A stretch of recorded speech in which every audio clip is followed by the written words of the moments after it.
ছোটোর থেকেই শুনে এসেছি যে এও স্ত্রীদের তুলসী গাছে জল না দিয়ে জল গ্রহণ করতে নেই। তো এখানে যখন প্রথমবার শিফট করেছিলাম তখন তো শীতকাল ছিল, আমরা শিফট করেছিলাম নভেম্বরের 28 তারিখে, তাহলে একদম শীতকাল। আর সেই সময় চারা গাছ পাওয়া খুবই দুষ্কর ব্যাপার ছিল। তো সেই টাইমে আমি একটা প্লাস্টিকে কিছুটা মাটি নিয়ে এসেছিলাম বাইরে থেকে কুড়িয়ে। কিছুদিন পরে দেখছি বৃষ্টির জল পেয়ে ওখান থেকে একটা ছোট্ট তুলসী চারা বেরিয়েছে। তো মা বলল, দেখ ঠাকুর নিজেই তোর জন্য তুলসী চারা জোগাড় করে দিয়েছে। তো সেই তুলসী চারাকে আমি এই টবে লাগিয়েছি আর আজ এত বড় হয়েছে। তো সুপ্রভাত বন্ধুরা, আমি শাশ্বতী চৌধুরী আর আপনারা দেখছেন আমার channel tips blog and Tojo. আজ বৃহস্পতিবার আর এখন ঘড়িতে ওই সকাল 7টার মতো বাজে। আর আশা করছি আজকের ব্লগটি আপনাদের ভালো লাগবে। একটু আগেই তোজোকে স্কুলে দিয়ে এলাম। ওর ক্লাস তো শুরু হয়ে যায় ওই 6:40 থেকে, আর ওদের পৌঁছাতে হয় 6:30টার মধ্যে, স্কুলে পৌঁছে যেতে হয়। তো আজ এই তোজোর এই বুক র্যাকটা ভাবছি এখান থেকে বাইরে বের করে দেবো।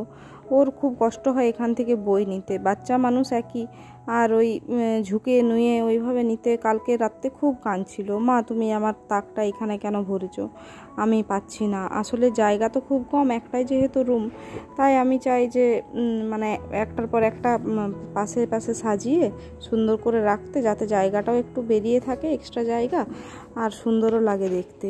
তো আমি তার জন্য এই খাটটা আর টেবিলটার মাঝে আমি ওই বুক র্যাকটা ভরে দিয়েছিলাম, কিন্তু ওর এত অসুবিধা হয় দেখে আজকে ভাবলাম ওটা বের করে দিই। আর কি মনে হলো টেবিলটা একবার এদিকে সরিয়ে দেখি যে কেমন লাগে। তাহলে এদিকে লম্বা মতো টেবিলটা যদি রাখি আর তার পাশে যেটুকু ফাঁকা জায়গা থাকবে সেখানে বুক র্যাকটা রেখে দেবো। তো টেবিলটা আমি অত কষ্ট করে সরালাম, যেহেতু টেবিলটা লোহার টেবিল, তাই একা করতে খুবই কষ্ট হচ্ছিল, ভারী ছিল খুব। তো করেও কোনো লাভ হলো না। আমি যখন দেখলাম টেবিলটা এইভাবে সোজা করে রাখছি, তখন দেখছি যে ভালো লাগছে না অতটা দেখতে, আর এই সাইডের জিনিসগুলো বাইরের থেকে দেখা যাচ্ছে, আর পর্দাটাও অত বড় নয় যে এই ধারটাও আমি কাভার করতে পারবো। কিন্তু দেখলাম সাইড থেকে বেশ খারাপ লাগছে, তাই আবার সব সেটিং করে আবার আমাকে এদিকেই ঘোরাতে হলো যেদিকে ছিল। আর সকালে দেখি যে কুলারটার জলটা একদম নিচে নেমে গেছে, আর সেই সময় পাম্পও চালানো হয়েছিল, তাই ঠান্ডা ঠান্ডা জলটা পাইপে করে কুলারে ভরে দিলাম। আজকে কুলারটা আমি রাখছি বাইরের সিঁড়ির এখানে, মানে যেখানটায় আমরা উঠি নিচ থেকে উপরে, এই টার্নিংটার এখানটায় আজকে কুলারটা আমি সেটিং করে দিলাম। তো কালকে দিদির বাড়ি গেছিলাম, দিদি সেখান থেকে দিয়েছিল একটু আমের আচার। ছেলেটা বেশ মজা করে খাচ্ছিল, তখন দিদি বলল তুইও একটু নিয়ে যা, তোর বাবুটা বেশ ভালোই খাচ্ছে আচারটা। ও আসলে মিষ্টি জিনিস খেতে অতটা পছন্দ করে না, কিন্তু এই আচার টাইপের জিনিস বেশ পছন্দ করে, যেমন আমের আচার, কুলের আচার বা টমেটোর আচার, এগুলো বেশ পছন্দ করে খেতে। আমি আবার এই আচার টাচার বানাতে পারি না, জানেন তো। এটা মা যখন বানায় তখন আমাকে দেয়, আর এইবারে দিদি দিল। এই বেডশিটটা 2 দিন ধরে পাতা আছে, তো আজকে এই বেডশিটটা চেঞ্জ করে দেবো। খুব প্রিয় একটা বেডশিট, জানেন তো, একদম নতুন। এই 2 দিন হলো, 2 থেকে 3 দিন হলো এটা পাতা আছে, আর একবারই ওয়াশ করেছিলাম এটা। তো এর মাঝে আমার ছেলেরা কি করেছে, এই পেন্সিল দিয়ে এক সাইডটা ছিঁড়ে দিয়েছে, জানেন তো। আর আজকে আমি বেডশিটটা দেখাবো যে কীভাবে আমি বেডশিট পেতে রাখি। এইভাবে বেডশিট পেতে রাখলে আর কখনোই বেডশিট গোটাবে না, মানে ছেলে বা বাচ্চা বা বড় যতই লাফাঝাপা করুক, বেডশিট কিন্তু যেমনকার তেমনিই থাকবে, একদম টান টান থাকবে, কোনোভাবে এটা গোটাবে না।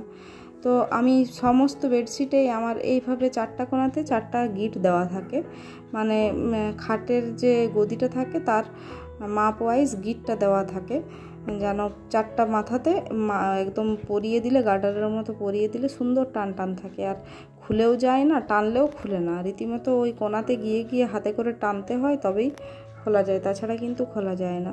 দেখুন একেবারে খুব সহজে, মানে এত তাড়াতাড়ি হয়ে যায়। আমার ছেলেটাও পারে বেডশিট পাততে, জানেন তো, মানে এত তাড়াতাড়ি হয়ে যায় বলে বোঝাতে পারবো না, কখনো ট্রাই করে দেখবেন।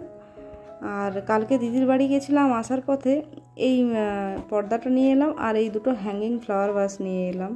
মানে যে পর্দাটা টাঙানো ছিল সেটা ছিল দরজার পর্দা। যখন এখানে এসেছিলাম তখন পর্দা কিনেছিলাম, কিন্তু ছেলেটা কি করেছিল ওই কাঁচি দিয়ে কেটে দিয়েছিল। তারপর থেকে আর পর্দা লাগানোই হয়নি। ওই দরজার একটা পর্দা টাঙিয়ে রাখতাম, যেহেতু শীতকাল ছিল তো ওই শীতকালের জন্য দরজা জানলা তো বন্ধই থাকতো, ওই জন্য ওই পর্দাটাই টাঙিয়ে রাখতাম। তো দেখতে কেমনই লাগছিল, ওই জন্য এই আসার পথে এই পর্দাটা নিয়ে এলাম। আর এখানে মানে আর ড্রিল করিনি, একটা তার ছিল, মানে আগের থেকেই যখন আমরা আসি তখন আগের থেকে একটা তার টাঙানো ছিল, সেই তারটাতেই আমি এই পর্দাটা টাঙিয়ে দিলাম। আর এই দু সাইডে দুটো হ্যাঙ্গিং ফ্লাওয়ার ওয়াশ ঝুলিয়ে দিলাম। এগুলো বিক্রি করছিল একজন দাদু, মাথায় নিয়ে পরে বেশ বিক্রি করছিল, দেখতেও বেশ সুন্দর লাগলো। ওই 80 টাকার মতো নিল, মানে এক একটা 80 টাকা করে নিল। আর ওইদিকে টেবিলটা যখন ঘুরিয়ে দেখলাম যে ভালো লাগছে না, তখন আবার প্রথমে যেরকম পজিশনে ছিল সেই পজিশনেই টেবিলটা রেখে দিলাম। আর টেবিলের সামনে বেটুর এই বুক র্যাকটা এই সাইডে রাখলাম, মানে এইখানটায় রাখলে ওর সুবিধাও হবে।